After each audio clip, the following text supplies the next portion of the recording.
Hello dear student, कैसे हो आप सभी लोग। उम्मीद करता हूँ सब अच्छे होंगे, सबकी पढ़ाई शानदार चल रही होगी। प्यारे बच्चों, आज का वीडियो उन सब बच्चों के लिए बहुत ज़्यादा इंपॉर्टेंट है जिन्होंने राजस्थान में ग्रुप इंस्ट्रक्टर, सर्वेयर और अप्रेंटिसशिप एडवाइजर की जो वैकेंसी है उसके अंदर आवेदन किया है।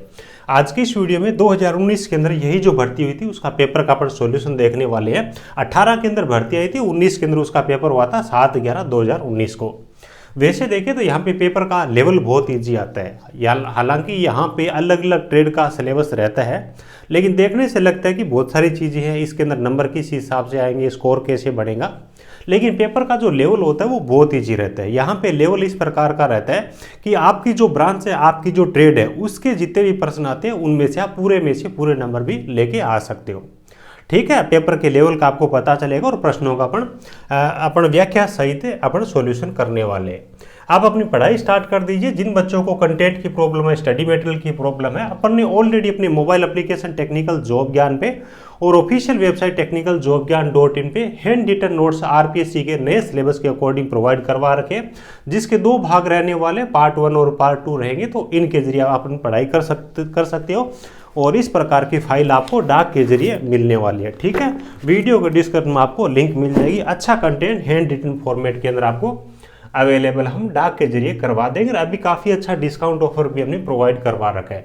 आगे जो बच्चे वीडियो देखेंगे ना, हो सकता है उनको प्राइस के अंदर थोड़ा सा परिवर्तन भी, यानी कि बढ़ी हुई प्राइस देखने को मिल सकती है। अभी बहुत अच्छा डिस्काउंट हमने दिया है। 7 तारीख को ये एग्जाम हुआ था नवंबर 2019 के अंदर, और आज की इस क्लास के अंदर अपन इलेक्ट्रिकल से संबंधित जितने भी प्रश्न हैं उनका सॉल्यूशन करने वाले हैं। ठीक है, तो इलेक्ट्रिकल के जो प्रश्न है इस पेपर के अंदर अगर अपन देखें तो लगभग 81 के आसपास से स्टार्ट होते हैं, है ना। वैसे देखें तो हर ट्रेड का जो सिलेबस यहाँ पे दिया गया है लगभग, लेकिन सिलेबस बहुत ईजी है, यानी कि जो प्रश्नों का लेवल है ना वो बहुत ऊपर का लेवल ये रखते हैं। डीपली आपको बहुत ज़्यादा यहाँ पे कुछ मेहनत करने की जरूरत नहीं है अगर अपन पिछला पेपर देखें तो।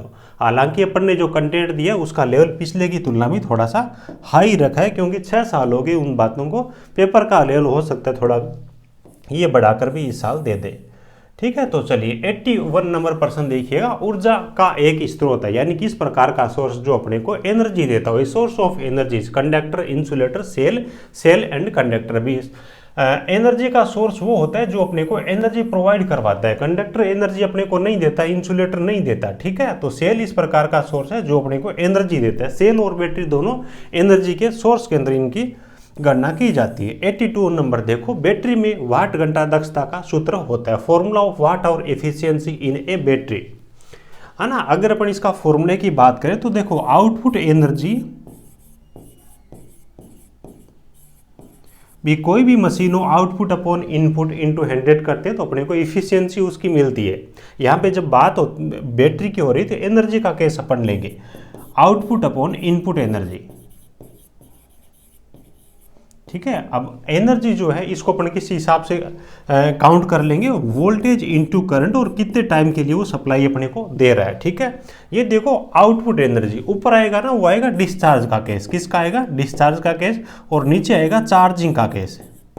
चार्जिंग का केस यानी कि इनके अपन बेस के अंदर डी लगा देंगे। डिस्चार्ज होते टाइम अपने को कितनी एनर्जी मिल रही है, अपन जब चार्ज कर रहे हैं तो वो कितनी एनर्जी ले रही है ना, VC into IC into TC। ठीक है, तो ये आप मैच करवा लो। यहाँ पे आपको पहले वाला जो आंसर है बिल्कुल राइट आंसर देखने को मिलेगा ना। चलिए उसके बाद में आओ 83 नंबर प्रश्न। 83 नंबर में दिया गया, यदि प्रत्यावर्ती वोल्टेज की आवृत्ति 50 हर्ट्ज है तो आवर्तकाल, है ना, तो फ्रीक्वेंसी की वैल्यू अपने को यहाँ पे दे रखी है, 50 हर्ट्ज दे रखी है, तो टाइम पीरियड अपने को ज्ञात करना है ना। टाइम पीरियड और फ्रीक्वेंसी में जो रिलेशन होता है वो इन्वर्सली प्रोपोर्शनल होते हैं एक दूसरे की, इसी हिसाब से होते हैं, है ना। अपने को टाइम पीरियड निकालना है यहाँ पे, तो टाइम पीरियड जब आप निकालोगे 1 अपॉन फ्रीक्वेंसी हो जाएगा, यानी कि ये हो जाएगा अपना 1 अपॉन 50, है ना। अब इसके अंदर भाग दे दो 0.02, है ना। हमेशा इसको सेकेंड के अंदर लेना है जब बात आती है आवर्तकाल की और फ्रीक्वेंसी की। ठीक है, टाइम पीरियड अपने को ज्ञात करना तो वो सेकेंड में होगा।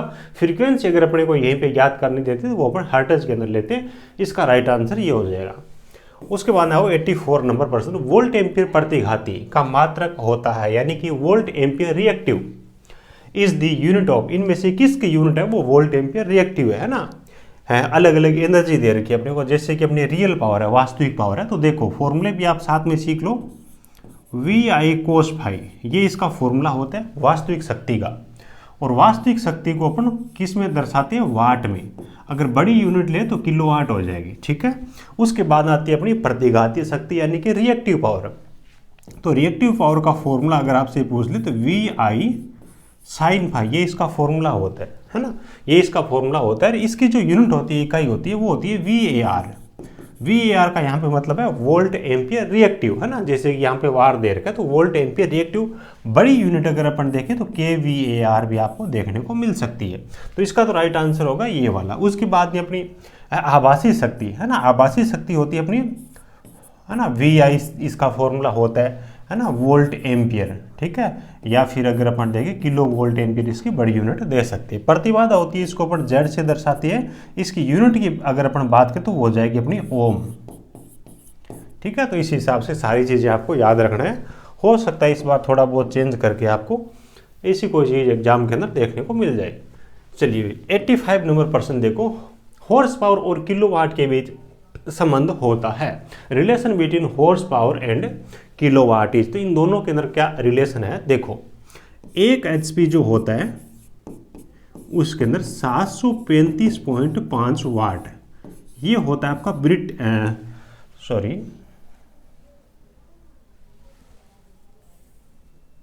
मैट्रिक पत्ती में। कौन सी पत्ती में होता है, मैट्रिक पत्ती में। और एक दूसरा होता है 1 एचपी में 746 वाट। कितना होता है, 746 वाट।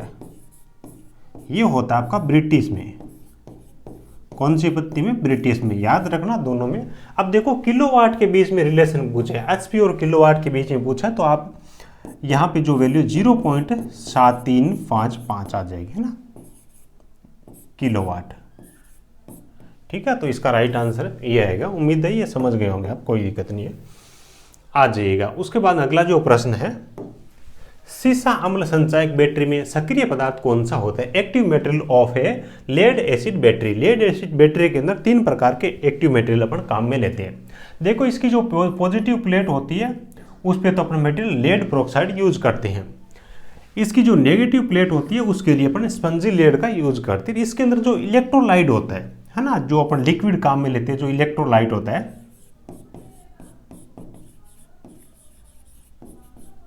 वो होता है आपका सल्फ्यूरिक एसिड यानी कि H2SO4, ठीक है। तो इसका आंसर होगा ऑल ऑफ दी। चलो, बैटरी की क्षमता मापी जाती है ना, ये तो सबको आता होगा। आपकी मोबाइल फ़ोन की बैटरी है, वो भी निकाल के देखोगे तो उस पर आपको एम्पियर आवर, है ना, ये देखने को मिलेगा, ऐसे लिखा हुआ मिलेगा आपको एम्पियर आवर, है ना। चलिए उसके बाद अगला प्रश्न है, पीवीसी वायर का पूरा नाम क्या है। Polyvinyl chloride. पीवीसी की फुल फॉर्म क्या है, पॉलीविनाइल क्लोराइड। अगला जो प्रश्न दिया गया अपने को, फ्यूज वायर को लगाया जाता है। Fuse wire is inserted in. Fuse wire को अपन न्यूट्रल के साथ में जोड़ते हैं या फिर फेज के साथ में जोड़ते हैं, है ना। तो फ्यूज वायर को हमेशा अपन फेज के साथ में जोड़ते हैं, जिसको अपन बोलते हैं लाइव वायर, है ना। फेज के साथ में क्यों जोड़ते हैं, न्यूट्रल के साथ में अपन क्यों नहीं जोड़ते। अगर अपन ने न्यूट्रल के साथ में जोड़ दिया, न्यूट्रल के साथ में जोड़ दिया तो जैसे सर्किट के अंदर मतलब क्या कि करंट हाई होगी तो फ्यूज तो उड़ जाएगा, फ्यूज तो उड़ जाएगा। लेकिन जो लाइव वायर है अपनी डिवाइस के साथ में अब भी जुड़ा हुआ रहेगा, तो उसके साथ में कोई टच करेगा, इंसान हो या कोई भी जानवर हो, तो उसका खतरा होगा, उसको शॉक लगेगा। और जब अपने लाइव वायर के साथ में फ्यूज लगा दिया ना, तो कोई भी फॉल्ट होगा, करंट जैसे ही बढ़ गया तो वो फ्यूज उड़ जाएगा। तो एक तरीके से अपनी जो डिवाइस है वो भी धारा से डिसकनेक्ट हो जाएगी, इसलिए अपन फेज के अंदर लगाते हैं हमेशा ही। चलिए उसके बाद में RLC श्रेणी क्रम सीरीज में प्रतिबाधा का सूत्र यानी कि इम्पीडेंस का फॉर्मूला पूछा RLC सीरीज सर्किट के अंदर। तो सीधी सी बात है ये वाला, है ना, अंडर रूट के अंदर R की पावर 2 XL माइनस XC की इसको, ये है अपना रजिस्टेंस, इंडक्टिव रिएक्टेंस और ये अपना कैपेसिटिव रिएक्टेंस। जब ये इस हिसाब से हो जाए भी, जब कैपेसिटिव रिएक्टेंस की वैल्यू अगर ज़्यादा हो इंडक्टिव रिएक्टेंस से, तो उस केस के अंदर आपको XC माइनस XL भी देखने को मिल सकता है। चलिए अगला प्रश्न है आपका, बज्र का प्रतीक इन्होंने पूछा है ना। तो बज्र का प्रतीक पूछा तो ये आपके बज्र का सिंबल है। उसके बाद में आओ अगला जो प्रश्न दे रखे है, एनपीएन ट्रांजिस्टर एनवेलोप से संयोजित कलेक्टर सहित का प्रतीक है। यानी कि इन्होंने एनपीएन ट्रांजिस्टर है उसका सिंबल पूछा है उस अवस्था में जब उसका कलेक्टर है वो एनवेलोप से कनेक्ट हो। है ना। तो देखो एनपीएन का सिंबल है ये वाला है। एनपीएन में हमेशा ध्यान रखना जो एमीटर होगा ना, इस पे जो साइन है वो बाहर वाली साइड में होगा, और जब बात आएगी पीएनपी की तो एमीटर का जो एरो होगा वो अंदर वाली साइड में होगा, ठीक है। ये होता है पीएनपी में, और ये जो केस है ये अपना एनपीएन में। एनपीएन में अब इन्होंने क्या लिखा है, कभी उसका जो कलेक्टर वो एनवेलप से कनेक्ट है तो उस दौरान अपन क्या करेंगे, ये जो बॉडी है सर्किल है उसके साथ में अपन एक कनेक्ट करने का इस हिसाब से मतलब सिंबल लगा देंगे, ठीक है। तो ये इसका राइट आंसर है फर्स्ट वाला। आज ये 93 नंबर प्रश्न देखो। 93 में दिया पेपर संधारित्र का प्रयोग किया जाता है ना। अभी करंट के मामले में पूछा है एसी पे करते हैं, डीसी पे करते हैं, या फिर दोनों में, या फिर इनमें से कोई नहीं। Paper capacitor can be used for, paper capacitor होता है वो ओनली एसी पे ही यूज किया जाता है, डीसी पे अपन यूज नहीं करते, क्योंकि जो कैपेसिटर होता है ये डीसी को ब्लॉक करता है, डीसी को ब्लॉक करता है। इसीलिए इसकी एक प्रॉपर्टी ये जो डीसी को ब्लॉक करने वाली है, इस वजह से अपन फिल्टर सर्किट के अंदर भी पेपर कैपेसिटर का यूज करते हैं, ताकि ये डीसी को ब्लॉक करके केवल एसी को पास करे, ठीक है। तो ये चीज है आज ही। उसके बाद में सायरन का प्रतीक इन्होंने पूछा, तो ये सायरन का सिंबल है फर्स्ट वाला। और 95 नंबर प्रश्न देखो। 95 में इन्होंने दिया find the value of filament resistance of 200 watt bulb when it is connected to 230 voltage supply. यानी कि ये कोई बल्ब है जिसका जो फिलामेंट है ना, अंदर वाली जो तार है उसका find the value of filament resistance है ना, उसकी रेजिस्टेंस की वैल्यू याद करनी है, जबकि अपने को पावर दे रखी भी 200 वाट का ये बल्ब है, और ये जो सप्लाई वोल्टेज है 230 वोल्टेज ये कनेक्ट है। तो देखो इसके लिए फॉर्मूला अपन यूज करेंगे। पावर का फॉर्मूला होता है जब अपने को रेजिस्टेंस और वोल्टेज दो वैल्यू दे रखी होती है, उस कंडीशन में क्या होता है, V की पावर 2/R ये फॉर्मूला होता है। अब यहाँ पे अपने को ज्ञात क्या करना है, फिलामेंट का रेजिस्टेंस अपने को ज्ञात करना है, जबकि पावर और वोल्टेज दोनों दे रखे हैं। तो उस केस के अंदर अपन क्या करेंगे, V की पावर 2/P है ना। वोल्टेज कितना दे रखा है 230 × 230, और पावर दे रखी है अपने को 200 वाट है ना। तो इनको आप मल्टीप्लाई कर लो, आपको आंसर मिल जाएगा इसका, है ना। इसका लगभग ये वाला है ना 264.5 ओम का तरीका यही रहेगा, ठीक है। उसके बाद में आ जाओ 96 में। The filament of resistance of a 120 volt bulb is 400 ohm, calculate the current and power, है ना। अभी देखो वोल्टेज की वैल्यू अपने को इस केस के अंदर दे रखी है 120 वोल्टेज, ठीक है, और जो रेजिस्टेंस है वो अपने को दे रखा है 400 ओम। फाइंड आउट अपने को क्या करना है, सबसे पहले करंट और पावर। देखो करंट तो नॉर्मल अपन इस फॉर्मूले से ज्ञात ही कर लेंगे ना, I = V/R। इसके अंदर भाग दे दो आप 12/40 या फिर 6/20 या फिर 3/10, तो 0.33, ठीक है। तो 0.3 ये आ जाएगी पावर। उसके बाद देखो अपने को करंट आ गई। पावर की वैल्यू अपने को ज्ञात करनी है, तो V की पावर 2/R है ना, 120 × 120 अपॉन रेजिस्टेंस दे रखा है 400, या फिर 12 × 12/4 जब करोगे तो आपको मिल जाएगा 36 वाट लगभग, है ना। ये तो आएगा नहीं इतनी बड़ी वैल्यू, तो ये आपका राइट आंसर रहेगा, ठीक है। तो इस हिसाब से आप इसका सॉल्यूशन कर सकते हैं। यानी कि जो आपकी ब्रांच, जो आपकी ट्रेड है ना, उससे संबंधित जितने भी प्रश्न है आप पूरे में से पूरे नंबर इस पेपर के अंदर ला सकते हो, इतना सिंपल रहता है। घरेलू सीढ़ियों की वायरिंग में कौन से स्विच का प्रयोग किया जाता है, वही type off switch is used in domestic staircase wiring, है ना। तो उसके अंदर 2 वे स्विच अपन काम में लेते हैं। कौन सा स्विच होता है, 2 वे स्विच होता है, जिसको अपन नीचे ऊपर और ऊपर दोनों साइड से ऑन ऑफ कर सकते हैं। और 98 नंबर प्रश्न है, इसके अंदर दिया है ELCB is also called name as, यानी कि इन्होंने पूछा भी ELCB है, इसका ही दूसरा नाम और कौन सा है, तो ELCB को अपना RCCB भी बोलते हैं, है ना। देखो ELCB है ना, फुल फॉर्म भी आपको पूछ सकते हैं। इसकी फुल फॉर्म होती है अर्थ लीकेज सर्किट ब्रेकर। क्या होता है, अर्थ लीकेज सर्किट ब्रेकर। और RCC की फुल फॉर्म होती है रेजिडुअल करंट सर्किट ब्रेकर। क्या होती है, रेजिडुअल करंट सर्किट ब्रेकर, ठीक है। तो दोनों के एक ही नाम है, ये ध्यान रखिएगा, ठीक है। चलो 98 का आपका हो जाएगा B, है ना, 2। आओ उसके बाद में देखो the fuse wire is made up of, यानी कि फ्यूज वायर होता है वो किससे बना होता है, वो टिन और शीशे का बना होता है। किसके बना होता है, टिन और शीशा, या फिर बोले तो टिन और लेड हो गया ना, बात देखिए इंग्लिश में हो गया लेड, टिन और शीशा। इसके अंदर परसेंटेज का अगर आपसे पूछ ले तो परसेंटेज अगर आपसे पूछ ले तो वो टिन होता है लगभग 62% और जो लेड होता है ये होता है आपका 38% के आसपास में। तो फ्यूज वायर किसका बना रहता है? लेड एंड टिन का होता है, हमेशा पॉजिटिव वायर के अंदर जुड़ा रहेगा। टिन और लेड का 62 और 38% रहेगा। उसके बाद में आ जाओ वहाँ पे handed number person. Handed number में क्या दिया है? कैपेसिटर हैविंग लोवेस्ट कैपेसिटेंस, यानी कि इस प्रकार का कैपेसिटर जिसकी धारिता सबसे कम है इन चारों में से, वो आपसे पूछा है। देखो एक की हाईएस्ट जो धारिता होती है ना, वो उनकी अगर अपन बात करें तो जो एयर है, एयर की धारिता जो मैक्सिमम होती है वो होती है 1 नैनोफैराड तक। कितनी होती है? 1 नैनोफैराड तक। और जो पेपर होता है, पेपर संधारित्र होता है, उसकी बात करें तो नॉर्मल अपने फैन वगैरह के अंदर, कूलर वगैरह के अंदर यूज करते हैं, वो पेपर कैपेसिटर होता है। इसकी वैसे तो देखो बुक्स वगैरह के अंदर आपको 2 फैराड देखने को मिलेगी, है ना, स्टैंडर्ड ये चलता है। हालांकि भी 2.5 है, 3 है, 3.5 है, 4, 4.5 तक भी ये आते हैं, लेकिन यही वैल्यू आपको याद रखनी है। उसके बाद में 3 नंबर पे आएगी आपकी, इसके बाद में हाईएस्ट आएगी प्लास्टिक की।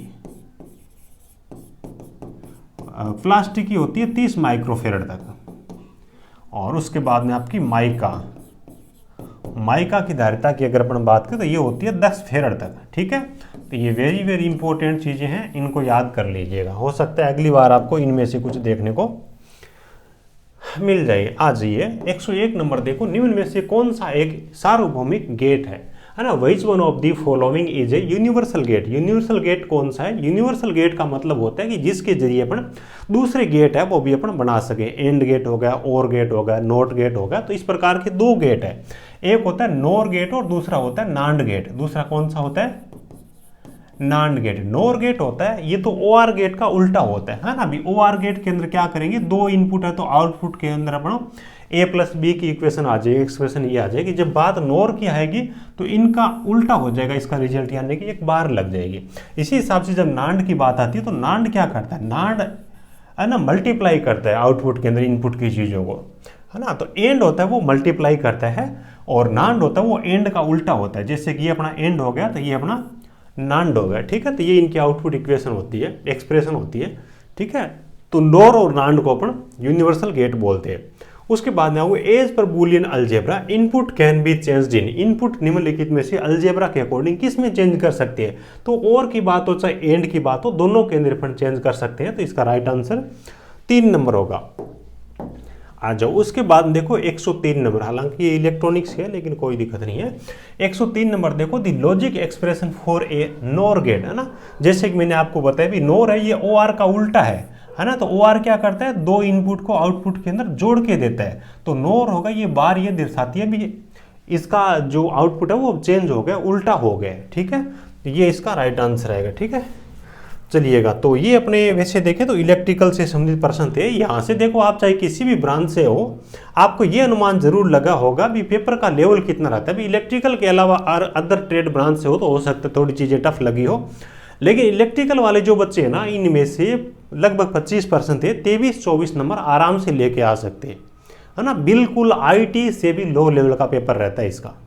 ठीक है, उम्मीद है सब चीज़ें समझ में आई होगी और आप अपनी पढ़ाई जारी रखिएगा। जून में आपका एग्जाम है। ठीक है, कंटेंट वगैरह की जरूरत हो हमारी ऑफिशियल वेबसाइट technicaljobgyan.in पे, और अपना मोबाइल एप्लीकेशन है टेक्निकल जॉब ज्ञान, उस पर मिल जाएगा।